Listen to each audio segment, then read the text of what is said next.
Buenas tardes a todos, agradecerles nuevamente la invitación, ustedes son muy insistentes.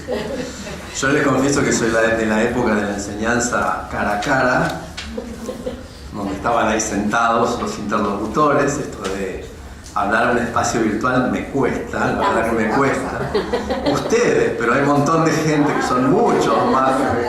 Así que bueno, digamos, aclarando esta cuestión, que no me resulta un espacio demasiado relajado de hablar para interlocutores que no veo. Acá estamos de nuevo, bueno, nuevamente, muchas gracias. Bueno, nosotros vamos a abordar una temática puntual dentro de algo muy complejo, que es pensar en la enseñanza de las ciencias sociales. Estamos haciendo como un recorte, estamos poniendo una lupa en un aspecto de la enseñanza de las ciencias sociales que tiene que ver con todas las salvedades que recién Alejandro estaba diciendo. Estamos tratando de discriminar dentro de un conjunto de saberes que el docente necesita tener para ponerse frente a los chicos, decidir, como se decía antes, cuáles son los saberes importantes que la escuela tiene que transmitir. Si es necesario enseñar sociales, cuando se enseña sociales, tomar este tipo de decisiones. Cecilia hablaba de hablar del qué y del cómo. Ella dijo una frase, por ahí dijo, la forma es contenido, y también uno podría decir al revés, el contenido también es forma.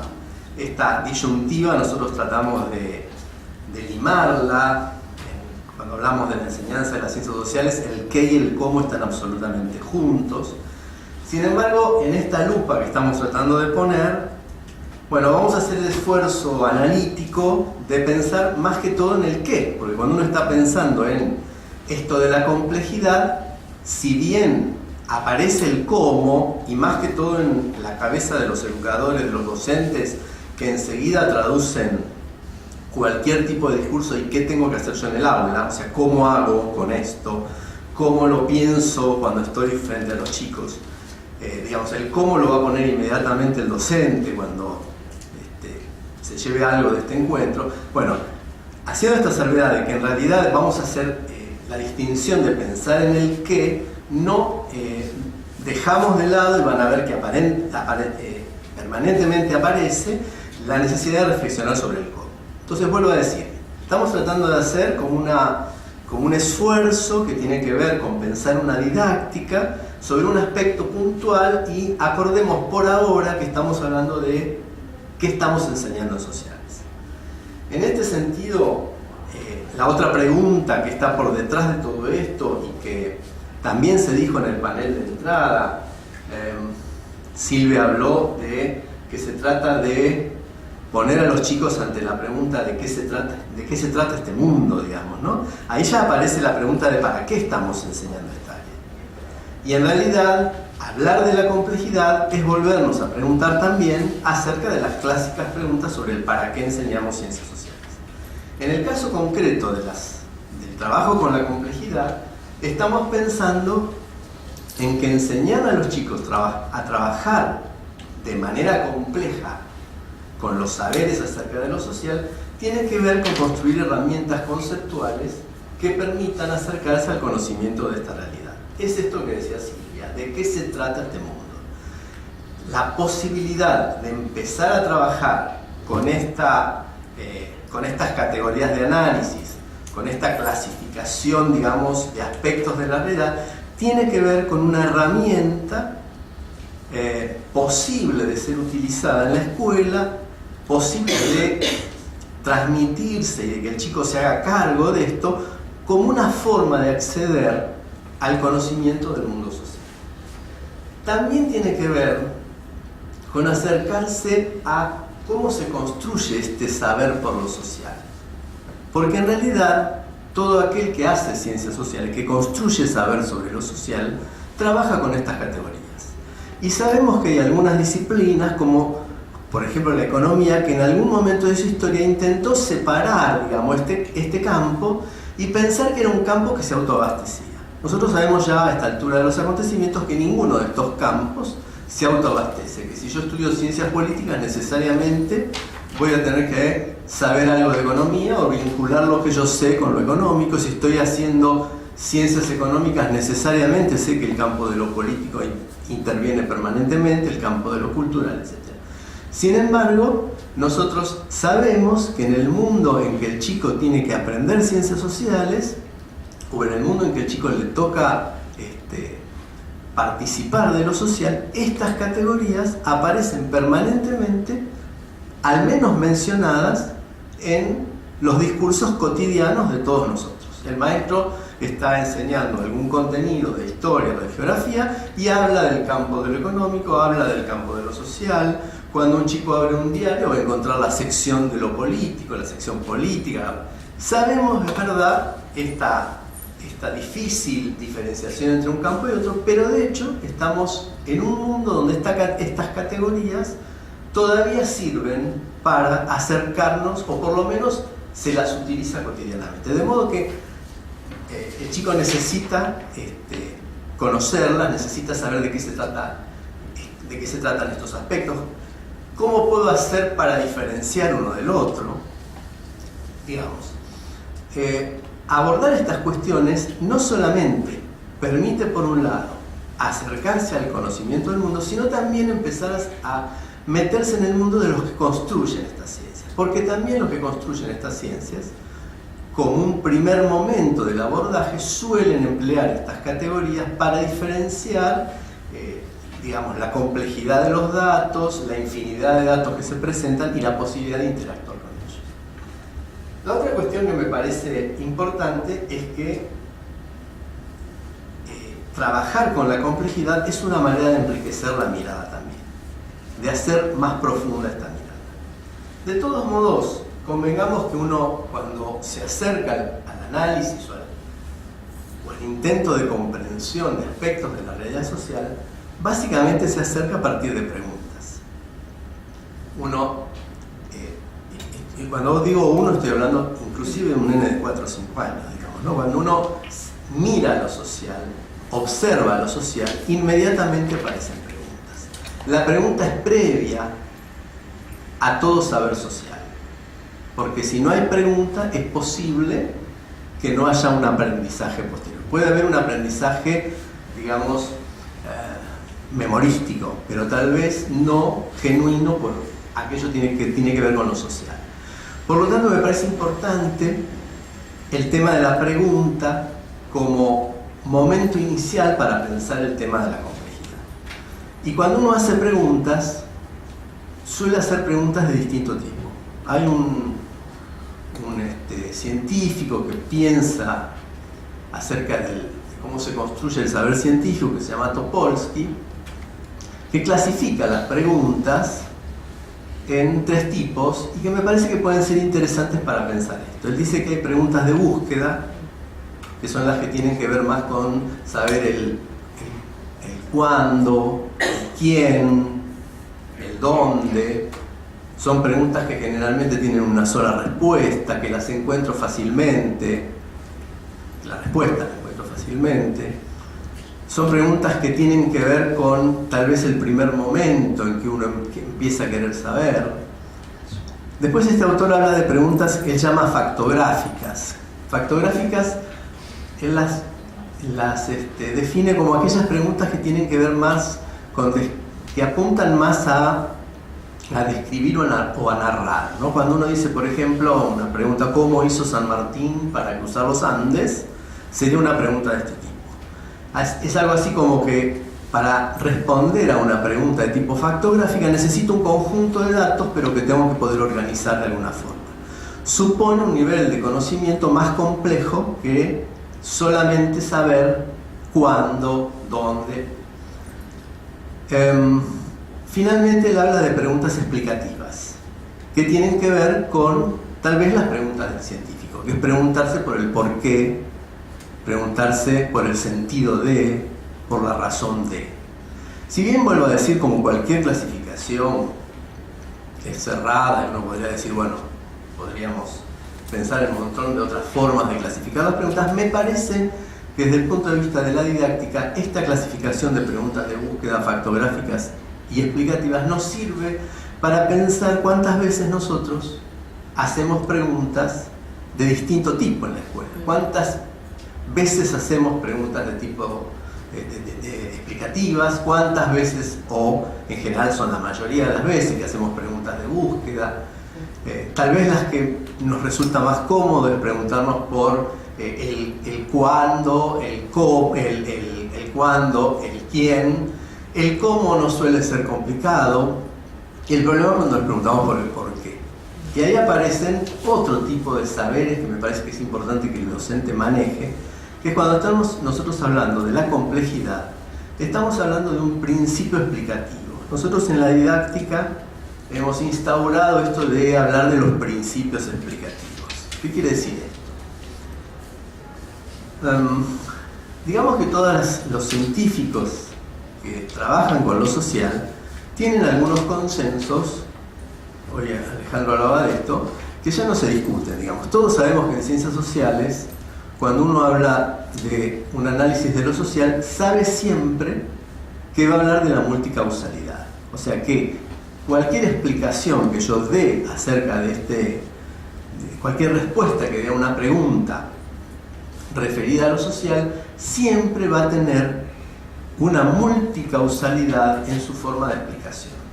O sea, nunca un hecho va a obedecer a una sola causa. Esto es como un principio que todos acordamos y que es importante que también en la escuela sea un saber a trabajar.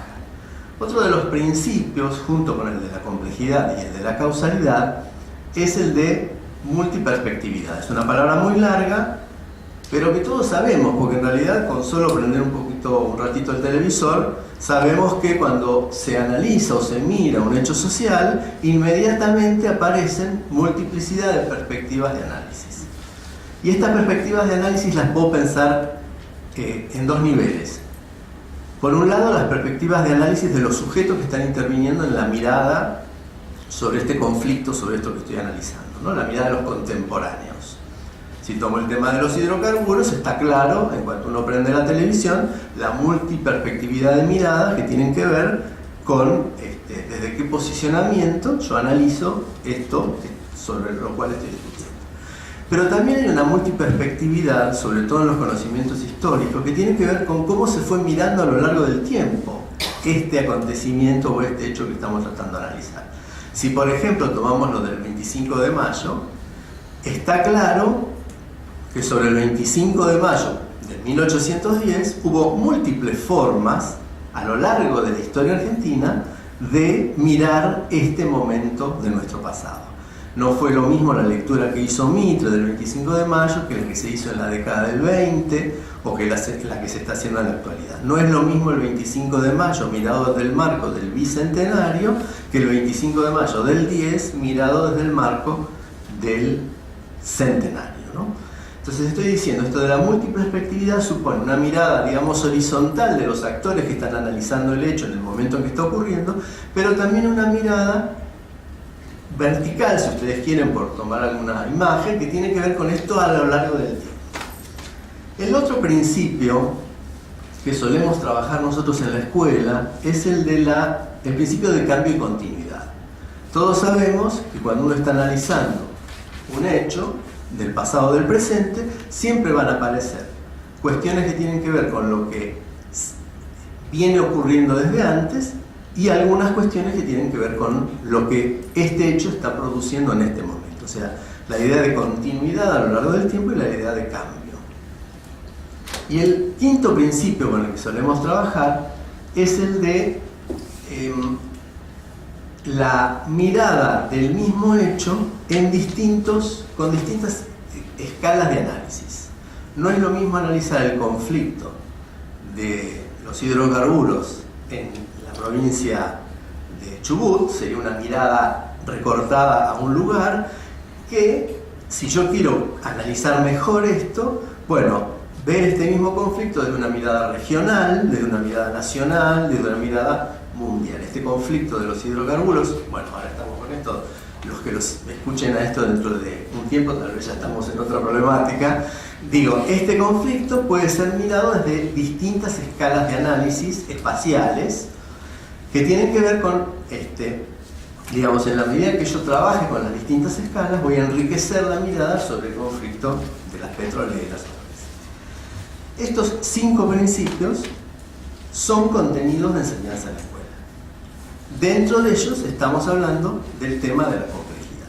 Y ahí sí aparece lo que Alejandro decía anteriormente. Cuando hablamos de la complejidad, hablamos de estos campos tradicionales de análisis de lo social. El campo de lo político, el campo de lo social, el campo de lo económico.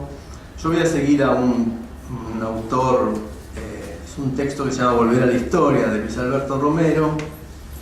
Este texto se escribió en la década de 1990 a raíz de los CBC. Son textos pensados para docentes y él intenta, tomando otros autores, hacer una discriminación de estos campos. Vuelvo a decir, no es tan importante, primero que el chico los conozca en el nivel de especificidad sobre el cual voy a hablar ahora, pero sí es importante que el docente tenga claro de qué estamos hablando con cada uno de estos campos para poder hacer justamente un acercamiento más rico al análisis. Romero habla del campo de lo político, del campo de lo social, del campo de lo económico, y él habla también del campo de las mentalidades. Yo incluiría también, y que acá se habló también, el campo de lo cultural, podría ser otra categoría. ¿Por qué no pensar en el campo de lo espacial como un elemento importante a analizar cuando uno está mirando un hecho social? Y ahí Romero lo que hace en este texto es tratar de ver qué es lo que entra dentro de cada uno de estos campos. Porque es verdad que, si bien es cierto, es muy difícil decir que algo es de un campo o de otro, esto está claro, esto es absolutamente consensuado por todo, es importante cuando hablo de lo económico poder decidir qué voy a poner acá dentro, para justamente después poder integrar estos campos de una manera más articulada. Entonces, cuando Romero habla de lo político, él dice, en lo político en realidad hablamos de 3 cosas. Hablamos del Estado y sus instituciones, hablamos de la discusión por lo político, o sea, de las luchas por el poder en el sentido de las luchas para acceder al control del Estado, y habla también de lo que tiene que ver con las discusiones políticas referidas a la participación de la gente en relación con la cosa pública, sin que esto tenga que ver con el deseo de controlar el Estado. Para hacerlo más claro, una cosa es cuando uno discute a nivel de un grupo de presión, como puede ser un sindicato que está tratando de presionar al gobierno para lograr una decisión acerca de algo, sin que en general esto suponga un deseo de llegar al poder, de esta forma que cuando hay una discusión entre partidos políticos cuya finalidad es justamente la de controlar el Estado. Entonces, él intenta discriminar estas cuestiones. O sea, por encima de todo lo que estábamos diciendo, yo se los estoy haciendo más complejo, porque en realidad estoy diciendo, bueno, si bien es importante que hablemos de todo esto, y que eso, bueno, sepamos de que estamos hablando con cada una de estas cuestiones, con la salvedad de que nuevamente luego vamos a tener que integrar todo esto, ¿no? Cuando él habla de lo económico, está hablando de varias cuestiones. Por un lado, lo que tiene que ver con los medios de producción, pero también uno habla de lo económico cuando está hablando de sistemas de producción, o sea, formas en que la sociedad organiza los recursos, el capital, el trabajo, etc.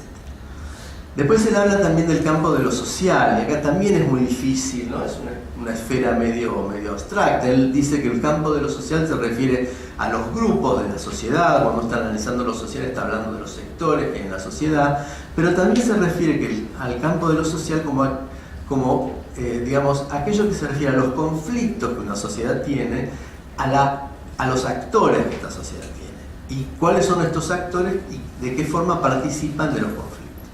Y finalmente él habla del mundo de las mentalidades, que tiene que ver con las ideas sistemáticas y lo que él llama el sentido común, o las ideas construidas por el saber popular. Dicho esto, bueno, ¿qué hacemos con esto en la escuela? Porque que en principio sabemos, por un lado, que esta complejidad nos sirve para empezar a analizar algo. Sabemos, por otro lado, que es importante considerarlas a la hora de la enseñanza. Sabemos que es importante que el chico también empiece a meterse en esta complejidad de analizar lo social. Sabemos que junto con esto hay otros principios explicativos, como son el de la multicausalidad, el de la multiperspectividad. Bueno, se trata básicamente, nuevamente, de volver a pensar en la pregunta. O sea, nosotros no vamos a trabajar haciendo una discriminación en el panel inicial de, bueno, si son los saberes estos tradicionales de la escuela, que es la acumulación de información, ¿no?, los datos sueltos, etc., o son las preguntas por el presente, son las preguntas por la comprensión del mundo que nos toca vivir. Bueno, en función de esto uno diría, cuando uno se hace preguntas, es el primer elemento que yo tengo para meterme, digamos, en el campo del saber, y cuando estoy haciéndome preguntas, necesariamente voy a trabajar con todas estas dimensiones y todos estos principios de lo que estábamos hablando. Pensemos un poquito ahora en qué hacemos en la escuela con todo esto, ¿no? En la escuela nosotros trabajamos con distintos tipos de saberes. Por un lado trabajamos con datos, trabajamos con formas de conocer, trabajamos con principios explicativos. Es importante nuevamente insistir en el tema de la pregunta y básicamente, y acá se nos junta el cómo y el qué, en pensar en el trabajo a partir de problemas, a partir de casos que nos lleven a preguntarnos por lo social, a tratar de comprender el mundo de lo social. A mí se me ocurrió traerles algunos ejemplos de cómo pensar esto en el primer ciclo y en el segundo ciclo, como para empezar a ver que no es tan complejo de lo que estamos hablando, sino que tiene que ver más que todo con los saberes con los que el docente debe contar a la hora de pensar su clase. A mí se me ocurrió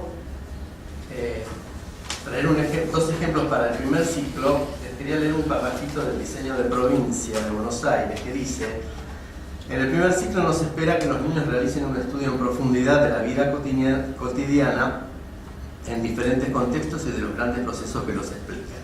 Se trata, por el contrario, de seleccionar algún aspecto significativo para propiciar una inmersión en la vida social. Las propuestas tienen el propósito de abordar la sociedad como una realidad compleja, plausible de ser analizada desde múltiples dimensiones, intentando precisar aspectos de continuidad y cambio. Y dice: recordemos que las dimensiones de análisis constituyen cortes analíticos.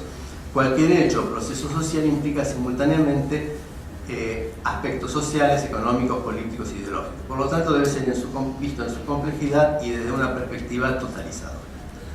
Tomando esto nuevamente como salvedad, digamos que yo decidí pensar, por ejemplo, si yo quisiera analizar un espacio cercano a la escuela, como puede ser la plaza que está cercana a la escuela o la plaza donde los chicos concurren. Y ahí yo pensé, bueno, ¿cuántas cosas analizar en esta plaza?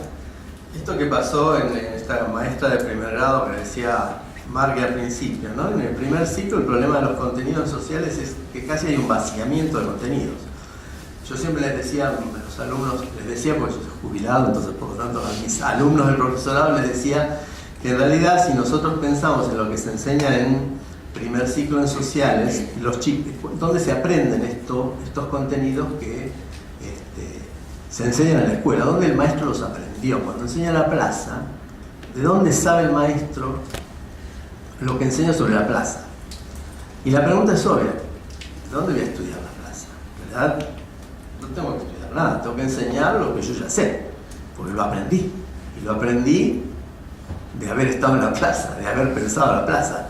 Pero no lo aprendí de ningún libro, digamos, no hay de dónde informarme sobre la plaza.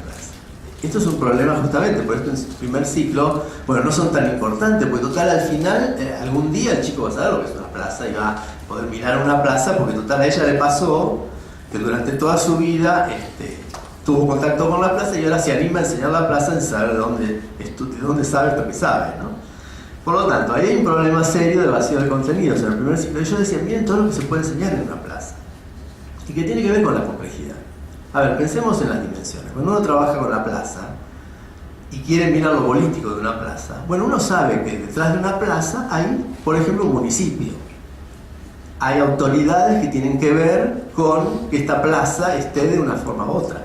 Si uno se pregunta por qué esta plaza está sucia, bueno, detrás de esta pregunta hay preguntas por lo político.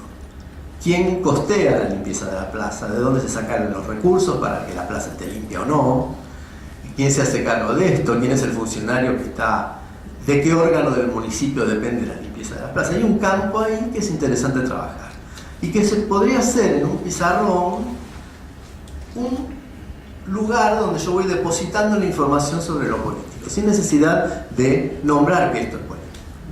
También sobre la plaza me puedo preguntar por quiénes son los que van a esta plaza, qué se hace en esta plaza, qué pasa con las actividades en la plaza, si esta plaza fue siempre igual, qué sectores sociales van a esta plaza, si todos los sectores sociales que van a esta plaza juegan a lo mismo, si siempre se jugó a lo mismo, qué actividades culturales se hacen en esta plaza. Y ahí tendríamos todo el campo de lo social, qué conflictos ocurren en esta plaza. Tendríamos todo el campo de lo social, sería otro globito dentro del pizarrón, de la organización de la información, que el maestro está tratando. A lo mejor la información viene toda junta, pero es el momento que el docente lo escribe en lugares diferentes, simplemente para mostrar que estamos hablando de aspectos diferentes, que se nos juntan todos antes de empezar con la plaza y cuando terminemos de discutir sobre la plaza. Después podemos hablar de todo lo que tiene que ver con el mundo económico de la plaza, quiénes trabajan en la plaza. Sabemos que el trabajo tiene que ver con lo social, tiene que ver con lo económico, pero bueno, pensemos en una discriminación de alguna forma, y entonces pensemos que hay relaciones económicas en una plaza, hay negocios a veces en una plaza, hay artesanos, hay distintas formas de acceder al trabajo en una plaza. Hay trabajo asalariado en una plaza, hay trabajo artesanal. Bueno, ahí tendríamos otro campo para trabajar. También podemos pensar en el mundo de las ideas. Por ejemplo, si nos preguntamos por qué las plazas ahora están enrejadas, por lo menos en la ciudad de Buenos Aires y en algunas ciudades del interior, y preguntarnos por qué antes no. Y entonces ahí tendríamos otro montón de preguntas para hacernos, donde también se nos van a juntar lo político, lo económico.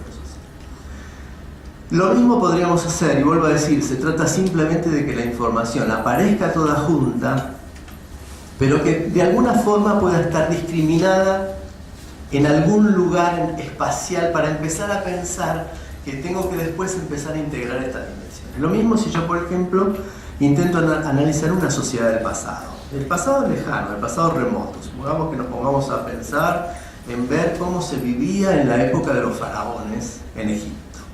Y ahí también puedo empezar a buscar mucha información, puedo buscar muchas imágenes y también empezar a discriminar qué cuestiones sobre esto tiene que ver con, y yo en mi cabeza como maestro, ir separando la información, lo que tenía que ver con la producción por un lado, cómo se conseguía el alimento, quiénes trabajaban, cómo se hacía para organizar esta forma de vida, qué pasaba con el campo de lo religioso. Y también nuevamente, sin necesidad de nombrar lo económico, o a lo mejor nombrarlo, pero no haciendo demasiado hincapié en esto, discriminar la información y nuevamente empezar a pensar en las relaciones.